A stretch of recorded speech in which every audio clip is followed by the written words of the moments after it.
Почитувани слушатели, ви посакувам Божи благослов. Освен на Исус, молитва не треба да се упатува на никој друг светец или светица. Зошто? Дали има библиска основа некој да се моли на некој светец или на Марија? Тие што се молат на светци велат: ние не се молиме на светци или на Марија, туку ги молиме светците и Марија да се молат за нас. Според таквите сваќања, тие нагласуваат дека не е исто ако се упатува молитва на светци или да ги замолиме нив да се молат за нас пред Бог. Тоа е исто како да му кажеме на некој на земјата да се моли за нас, велат тие. Сепак во самата пракса тоа не е така. Па дури така да е, пак е погрешно. Ни едното, ни другото нема библиска потпора, библиска основа. Библијата не наговара да се моли некој на некој светец, што е прогласен како таков, освен на Бог. Таква библиска пракса не постои ниту дава некакво охрабрување за тоа. Тогаш, која е причината што многу ортодоксни и римокатолички верници се молат на нив? Зошто ги изедначуваат со улогата на Исус Христос како посредник? Тие велат дека светецот, кој е прославен на небото, има посебна врска или пристап до Бог. Затоа, кога светецот ќе принесе молитвата пред Бог, таа има посебно дејство и е поважна отколку кога верникот би се молел директно на Бог од земјата. Таквата идеја воопшто не одговара со вистината. Во Евреите 4 глава 16 стих јасно е запишано дека верните Божји деца имаат целосна можност да му пристапуваат на Бог и да бараат помош кога им е потребно. Апостол Павле вели: и така да пристапуваме смело кон престолот на благодатта, за да примиме милост и за да најдеме благодат за помош во време на потреба. Во првото писмо до Тимотеј, 2 глава, 5 стих е запишено: зашто еден е Бог и еден е посредникот помеѓу Бог и луѓето, човекот Исус Христос. Од оваа изјава произлегува дека постои само еден, без некоја алтернатива за уште еден или повеќе посредници. Понатаму, Библијата е јасна кога преку устата на апостол Павле им рекол на евреите дека Исус Христос посредува пред Бог Таткото. Затоа и може наполно да ги спасува оние кои преку Него, преку Исус, доаѓаат при Бог, зашто секогаш живее за да посредува за нив.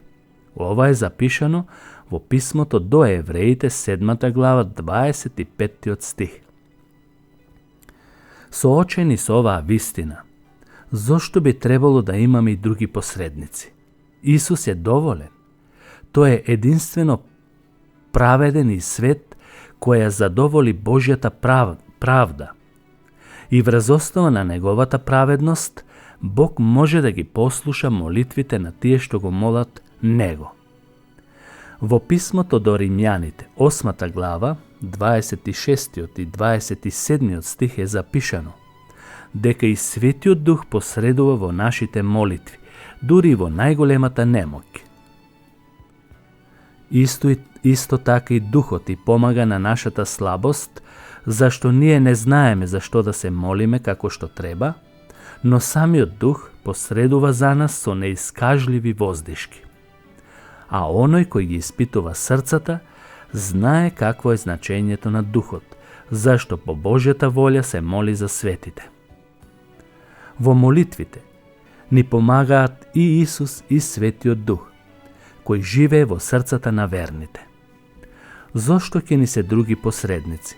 Зар тие не се доволни или не се чувствителни за нашите потреби? Тие велат понатаму: молитвата што се упатува на Марија или на светците не се разликува од барањето некој да го замолиме на земјата да се помоли за нас.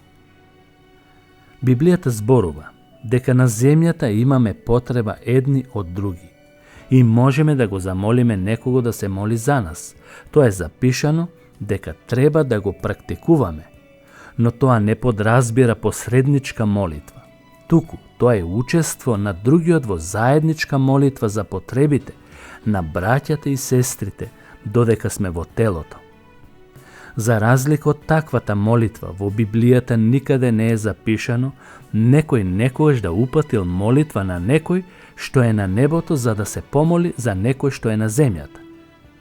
Библијата никаде не спомнува дека тие што ги прогласуваат за светци може да се молат за тие што се на земјата.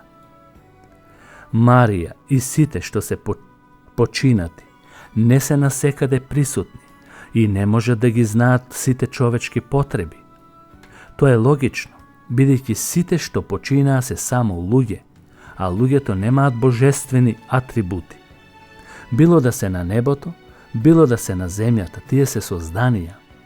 Секое човечко битие е ограничено во своето движење и знаење. Можно ли е милиони верници кои се молат на Марија или на некој светец, истовремено на сите да ги послуша нивните молитви? Тоа е можно само ако човекот одлучи во својата фантазија да го прогласи за можно. Реално е безумно и невозможно. Кога некој разговара или се моли на некој што е мртов, тоа го прави во контекст на вражање, спиритизам и волшебништво.